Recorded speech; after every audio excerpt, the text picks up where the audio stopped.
You know, this was me 5 years ago, and it's still me. Because I confess I'm a waistline watcher from way back. Well, that's enough for today. Now for a lively lift. Ice-cold Coca-Cola. The story of Coca-Cola is a fascinating tale of innovation, marketing genius, and global expansion. Here's a summary of its history. Coca-Cola was invented by Dr. John Stith Pemberton, a pharmacist from Atlanta, Georgia, in 1886.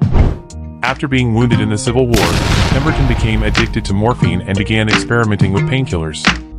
He created a tonic based on coca leaves and cola nuts, hoping to find a non-addictive alternative. The original formula contained cocaine from the coca leaf and caffeine from the cola nut, which was common in medicinal beverages of that time. Pemberton's bookkeeper, Frank M. Robinson, suggested the name Coca-Cola and the script for the logo that is still used today.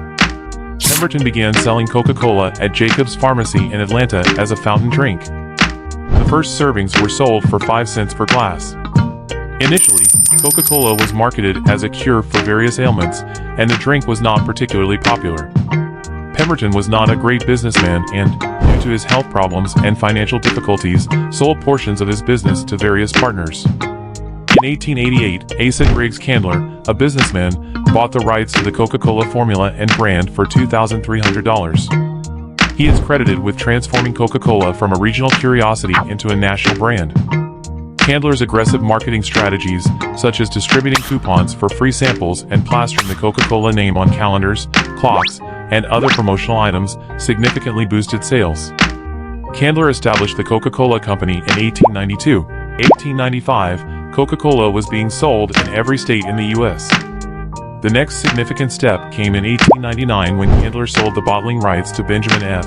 Thomas and Joseph B. Whitehead, who, along with another partner, John T. Lupton, began franchising the bottling operations.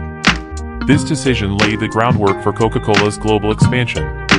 Prohibition and recipe changes. In the early 20th century brought challenges, particularly during the Prohibition era in the United States when alcoholic beverages were banned. Coca-Cola was marketed as a soft drink, an alternative to alcohol, which increased its popularity.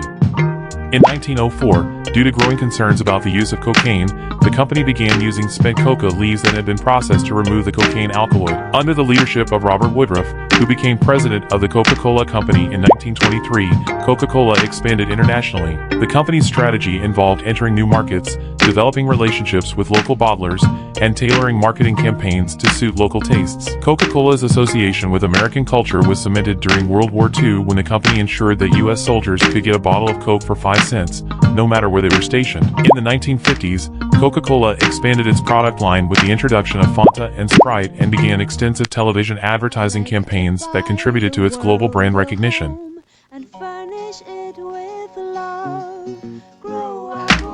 In 1985, in response to competition from Pepsi, Coca-Cola introduced a reformulated version of its drink known as New Coke. The public reaction was overwhelmingly negative, leading to one of the biggest marketing blunders in history. The company quickly reintroduced the original formula as Coca-Cola Classic, which boosted sales and reaffirmed the loyalty of its customers. Since then, Coca-Cola has continued to grow, diversify its product offerings, and adapt to changing consumer preferences. Today, the Coca-Cola Company owns a vast portfolio of beverages, including soft drinks, juices, water, and energy drinks, and operates in nearly every country worldwide. Coca-Cola remains one of the most recognizable brands globally, symbolizing both the globalization of American culture and the power of effective branding.